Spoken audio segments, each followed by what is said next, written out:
Hey everyone, this is acyuta-bhava from Nightlight Astrology, and today we're going to take a look at this weekend's full moon in Gemini, which is going to be configured along with the sun to Jupiter in the final degrees of Aquarius. And this is a big full moon because this full moon is really amplifying the presence of Jupiter and the change that Jupiter is about to make, which we've talked a lot about this month. And so I want to make everyone aware of the energies of the full moon heading into the weekend, and make sure that we're really looking at them, especially since we've spent so much time talking about Venus and Pluto. Venus is retrograde, Saturn coming up on a square with Uranus. But there's a really interesting full moon that's happening right in the mix of all of this. And the full moon is configured to the culminating Jupiter in Aquarius. And so that's what we're going to be focusing on today. Before I dive in, I want to remind everybody there are just 16 days left to go in my annual Kickstarter. We are at 690 backers as of today, closing in on 700. Our goal is 1,367. Today, in order to keep pace with last year's total, we need to get 80 backers in a day. That's hard to do, but that's possible though. We have had days that have gotten pretty high in backer total. So trying to keep the pace. And if you are able to pitch in $5, $10, any one-time donation really helps this channel grow and sustain all of the good things that we do in the year ahead. You can find the link to the Kickstarter in the comments section of this video, as well as the comments section of the video on YouTube, as well as in the description of the video as well.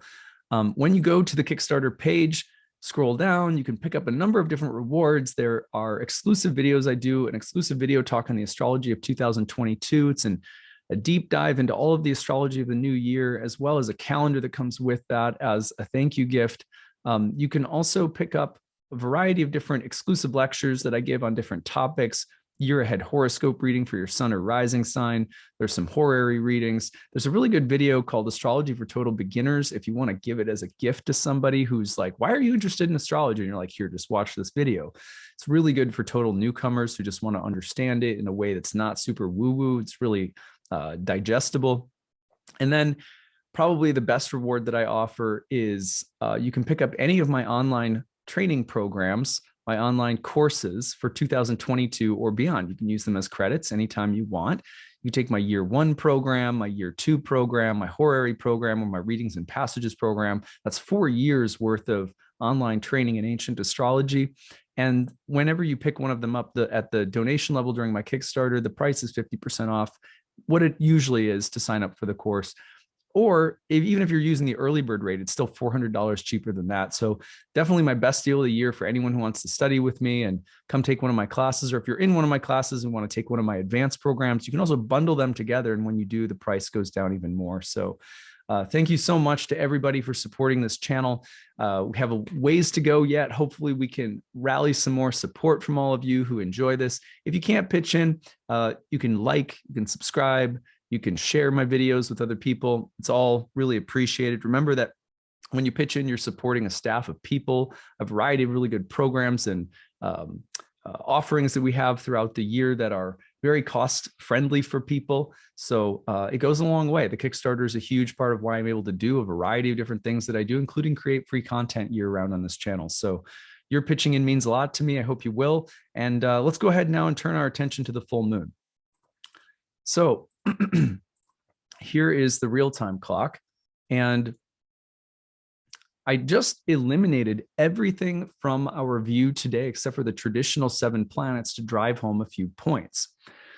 What I want to do is just highlight for you some of the rulership schemes that are happening right now, some of the dignities that are playing out.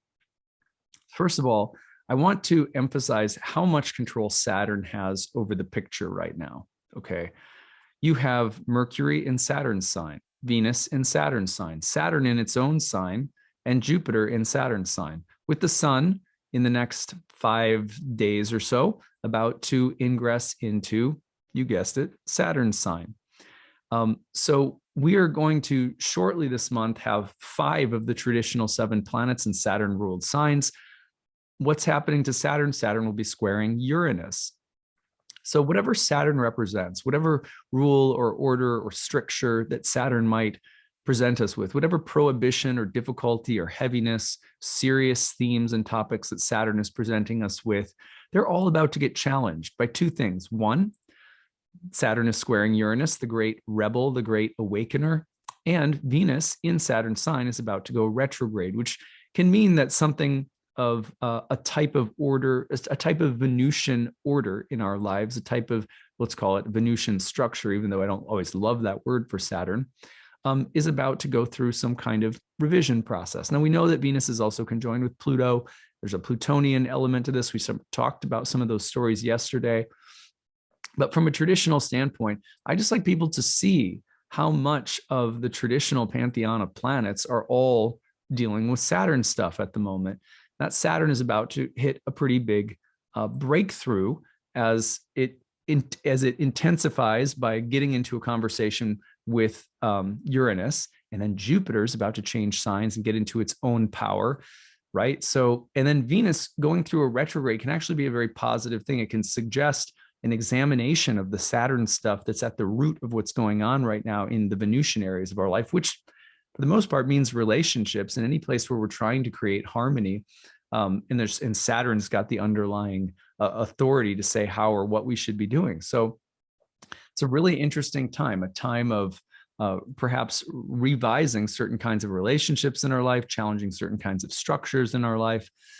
And this full moon is, I think, can sneak under the radar given all those big transits, but it's a really important full moon. And here's why. So you can see the full moon as I'm making this on Thursday, December 16th. The moon's just moving from Taurus into Gemini. So let's move it into tomorrow, Friday, December 17th. Now you can see that the full moon is starting to form. They're getting then the same signs. The full moon is forming, and it fully comes through on December 18th, Saturday. So if I'm going to fast forward this by some hours, and let's see exactly what time it comes through. It's going to be about 11 p.m. Saturday evening, Eastern time, if you're like on the East Coast, a little bit earlier in the evening if you're in Central Time, Mountain Time, or Pacific Time in the United States. But that's a weekend with a very powerful full moon in Gemini. Now, the reason that it's also so powerful is look at what's happening. The moon is picking up a trine from Jupiter, who is in the superior position, and the sun is also moving into a sextile. It's in a Jupiter-ruled sign of Sagittarius. It's moving into a sextile with Jupiter. And Jupiter is at the 28th degree, preparing by the end of the month to change signs. So I talked a lot about this month about a new vision, a new hope, restoration of faith, imagination, bringing things into a new space. Well, this is the full moon that has the power to really start flipping that switch. This is where you're going to start to see some kind of momentum shift in the month. And even though Venus is stationing and turning retrograde and going back to Pluto, even though Saturn is square Uranus, this is a breakthrough moment in a long cycle. If we go back to, for example, the Sagittarius and Gemini eclipses that start in the summer of 2020, right around the last time Venus was retrograde, you can look back to about that time and think, okay, I've been in a Sagittarius Gemini eclipse cycle since then. And what's been happening? Well, with Sagittarius and Gemini, you're talking about the Jupiter and Mercury axis. And that axis essentially has to do with the building of order and greater wholes and a sense of unity and cohesion versus the divine chaos that has to pick things apart or that naturally takes things apart or the natural deconstruction of things that happens in life. So there has been a conversation about order and unity versus deconstruction and pulling things apart. For example, when I was in graduate school, I remember we talked a lot about, Jacques Derrida and his literary theory of deconstruction. Since about June of 2020, when the nodes changed sign into Gemini and Sagittarius, I have seen more like parroting of the deconstructionist philosophy that I studied in, postmodern lit theory courses in graduate school and all sorts of like literary theory and questions about cohesion versus picking apart the systems that are. Keep things in order. No, deconstruct them, do something new. Whether you're talking about politics, or you're talking about religion, or you're talking about within faith communities or relationships or professional organizations, my clients, I'm not kidding when I say that I've seen more people talking about, whether it's in their companies or their relationships, ideological conflicts, right? Here's the ideology of Jupiter. Here's the, I don't think it's the best thing, or let's pull it apart or take it apart or call it into question or cast some doubt on it or examine it or explore it or raise questions about it. That dialectical, I just haven't seen it so active probably my whole career as an astrologer. Well, makes sense. The last time these two signs were active through the nodes of the moon, I was very young in my astrological career. So I was like, wow, over the past year or so, or going back to June 2020, I was like, wow, this is so Gemini and Sag, the kind of conversations that are happening. Okay, so keeping that in mind, let's go back to the real-time clock for a second. So the nodes are about to change signs. They're about to go into Venus and Mars ruled signs, which means we're not in Gemini Sag territory anymore. We're about to be shifting. This is happening as we have this we've had an eclipse in Sagittarius to start the cycle. Now we're moving through a full moon in Gemini, configured to a Jupiter that's about to change signs, right? So you can feel that there's some kind of culmination happening. Let me just tell you something interesting. This is just from my own personal life that I noticed. As the full moon is coming through last night, I was sitting up and wife went to bed early. So I was just sitting up and I was reading and I was looking at a number of different texts that I have in my bookshelf here. And there's a number of texts that, like in my bhakti journey, this is just in my own little private bhakti sphere. There's a number of texts that like I have found very difficult because my analytical brain wants to understand why. And sometimes I feel like there's some texts that are really good at answering some of the philosophical questions that I have. There's other texts that don't do such a good job, depending on the commentaries I'm reading or whatever. So at any rate, there was a series of books sitting on my shelf that I've had for quite a while. In fact, last year, I got these books because we took some money from the Kickstarter last year and donated to help with the renovation of a temple in India that was kind of falling apart. So we sent some money to help renovate this temple. And as a gift, they sent me some books from a very famous like luminary in the Bhakti tradition that I'd never read before, that I had expressed an interest in. So these are sitting on my shelf. And I just was like, oh, yeah, because they're doing a different project. I think they do one probably around the same time of year. We used more of the Kickstarter money this year to pitch in again. And so I was looking at those books and I was saying, I'll just see what it is. And I picked up a book. And this beautiful saint in the Bhakti tradition was talking about the appropriate time in the practice of your faith for there to be this sort of total full acceptance. And then for other times where there needs to be like critical questions and doubt and speculation and like dialectical with a teacher and stuff like that.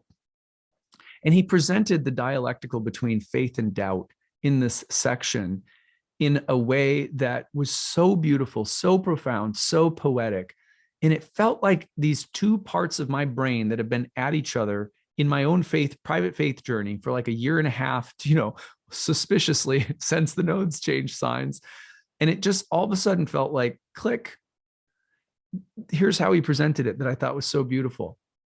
He said that you have to understand that the mingling of faith and doubt in your mind, in your heart, in your spirit are like part of I'm going to use my own words here, but like part of the eroticism of a growing love of the divine that is in your heart.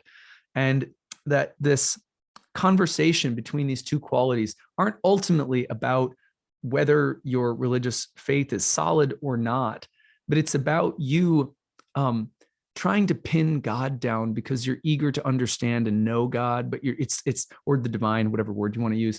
But like the attempts of the mind, the frustration of the mind, that you can understand that what's fueling that, the desire to know, the desire to understand, is like it's like when you're falling in love with someone, you're dating them, you just desire to know everything about them. And you're being sort of tortured inside. Like, do I love this person? How serious will it be? What will happen?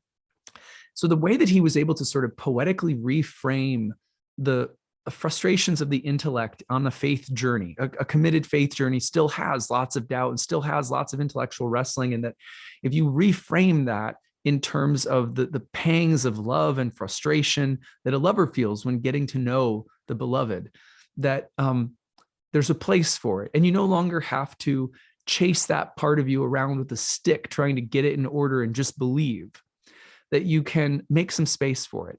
So I'm sitting in my closet last night, and just it's not like these ideas are foreign to me. It's just the way that he put it was so poetic. I could just feel in his writing, he's been here. He knows this. This is someone who has been where I am. And you know, when poetry speaks to you like that, and you go, yes, I've been there too. And it's a place that defies words, but somehow the poet can just grab it. For just a second, you can see it. And I just thought something clicked into place for me that's been wrestling internally. Or like, if you guys remember this is a perfect poem. Let me read you guys a poem. This is one of my favorite poems. I just came to mind. So this is a hymn actually that was written by, I want to say, Charles Wesley. It's called Wrestling Jacob. And if you guys remember in the Bible, there's a story about Jacob wrestling with an angel all night long.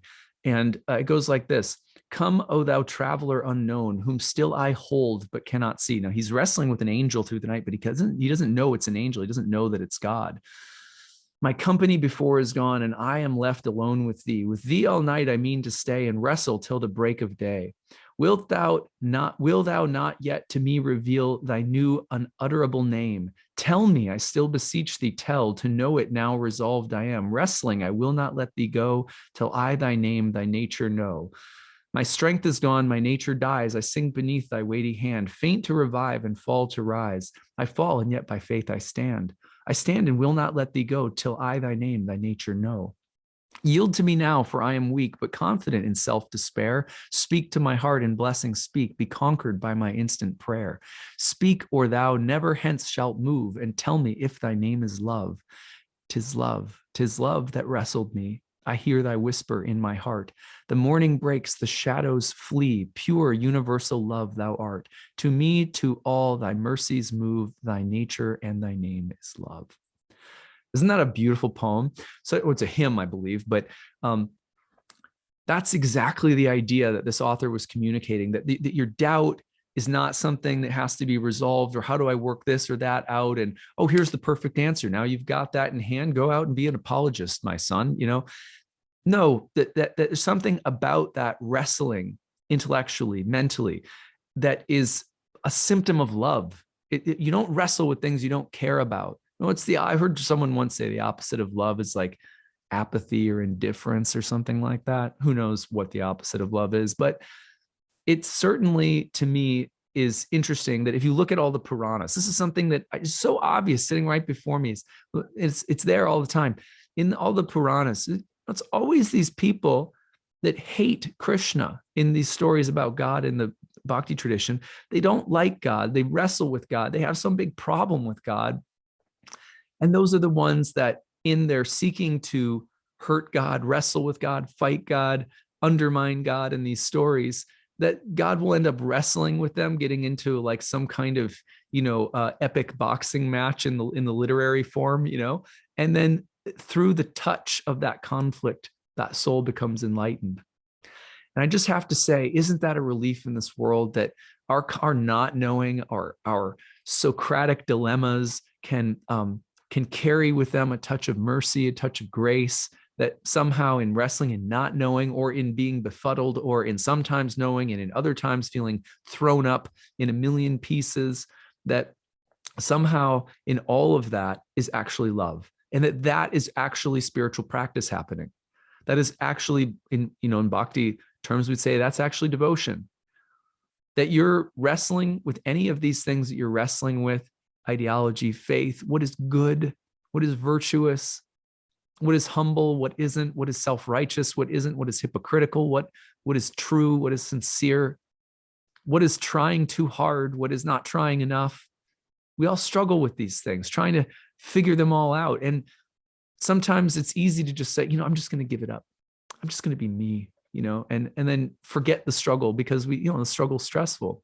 Maybe that is the answer sometime. I don't know, but I do know that in that poem, or in that hymn, as well as in what I was reading last night from this Bhakti luminary, that the struggle is love, that the wrestling is actually a symptomatic of love, because you can't be indifferent to wrestle so intensely with these things that dog us so much.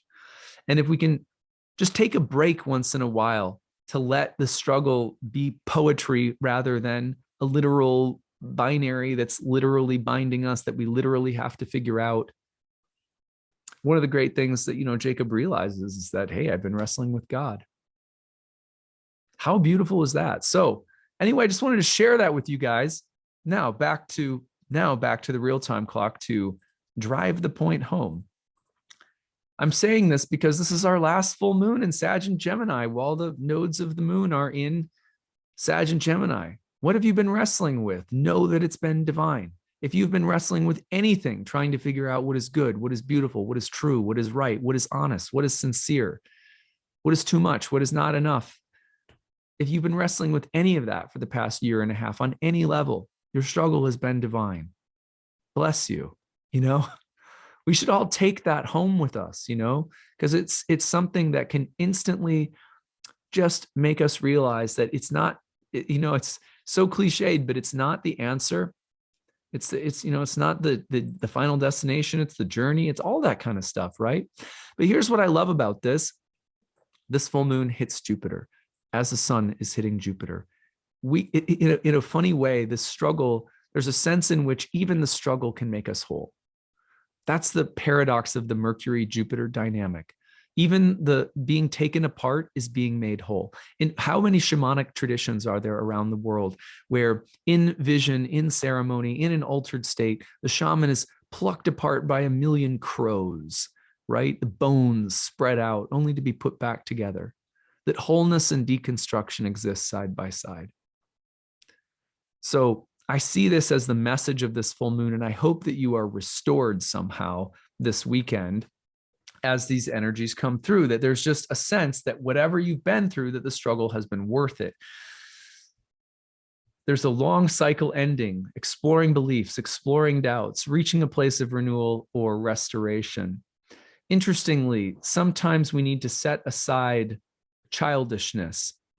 It's either, there's two ways of thinking about childishness. One could be, and I'm not talking about the child heart, the innocent, pure, faithful child. There's different kinds of child metaphors, child archetypes. Childishness would mean to me selfish, petulant, self-indulgent, unruly, immature, naive in a bad way. So this kind of childishness can come up. I did an I Ching reading this morning, and this came up in the reading that I did through hexagram number 37, family duties. And one of the lines changing talks about how to deal with children who are, problematic, problem children. Two problems. One, you have that one disorderly part that needs to be aligned so the whole doesn't tank. You have to start early, making sure that you don't let that one unruly part tank the whole thing. Nip it in the bud. That's one of the messages of this line. It's one of the messages here is if you want something cohesive and you have something disorderly that's affecting it in a negative way, you have to reform, refine, nip it in the bud, get that thing in order so it doesn't tank the whole thing. Maybe that's a message right now too, as we're completing all of this. And there's a little bit of a Jupiterian emphasis. Let's put something back together now. Another way of looking at things, right? The childishness could arise from passions or desires that are either out of control, unchecked, or in need of refinement. Think of Venus going through its retrograde right now in conjunction with Pluto. The reordering or restructuring, however, if done too heavy-handedly, will lead to remorse or fracturing or factioning off of the unruly elements who will now feel rejected, and this may in turn set in motion a kind of civil war effect. Things that are being excluded. You're the one messing everything up. You're the thing that doesn't belong. It'd be so good if we could just get rid of that other, that other ideology, that other faith, that other party, that other person that just doesn't belong. Well, you have to be careful. Saturn square Uranus, there can be serious backlash if, in trying to create a new order and trying to deal with something that doesn't align with our particular way of doing things or seeing things, that we fraction, reject, and alienate that which we find unruly or different. So the other childishness is in the parent, let's say. To use the metaphor of a child, if the child is unruly and the parent reacts by becoming heavy-handed, then shame on the parent, right? How do we deal with the existence of difference? How do we deal with the existence of people or things that look and feel differently than we do? When trying to create a whole, we have to be very tactful, because if you try to bring cohesion together through some kind of heavy-handed structuring that involves eventual fracturing, fracturing, and factioning off of unruly or rejected elements, this will set in motion a cycle of civil war. This is all coming from a hexagram that's talking about family unity.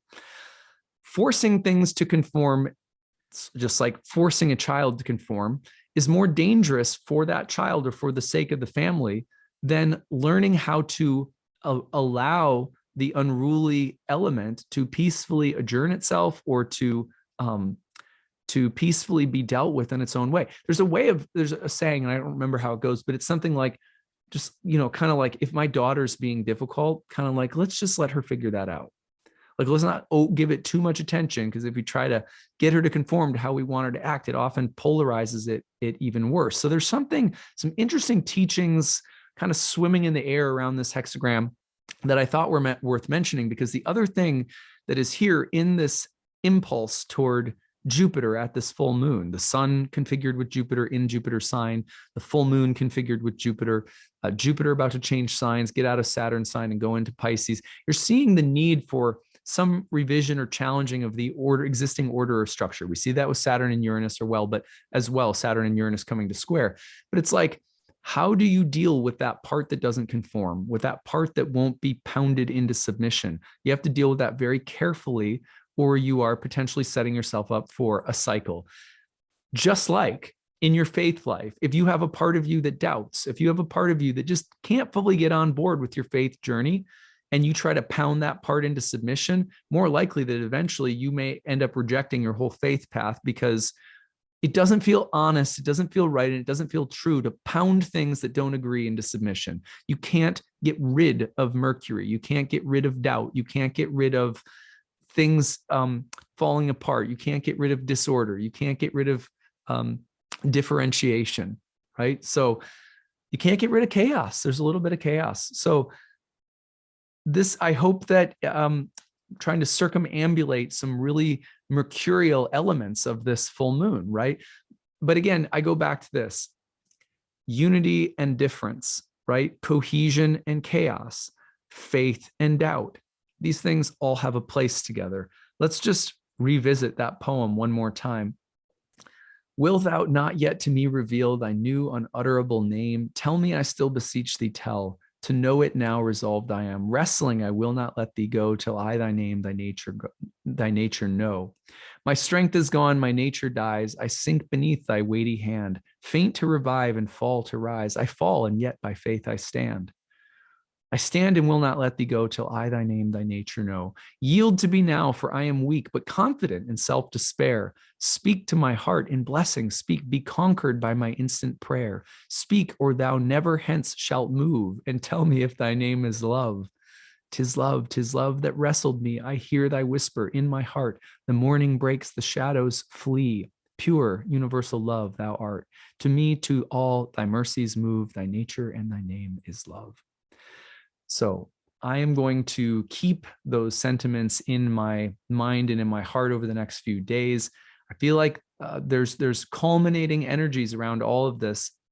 And if we can remember that our struggle with what is other on every level of life fundamentally is the same kind of divine tension that is inherent in all things, that if understood as divine is incredibly blissful. It's like if you know, in our darkness, in our ignorance, sometimes we can't tell that all that we're wrestling with is divine in nature. But when the light comes, we do. That's what real light means. Not that I've got this and I've rejected that. I've got the light and I've rejected the darkness. Real light is to understand what's been happening in the dark, the purpose that it serves, the place that it has.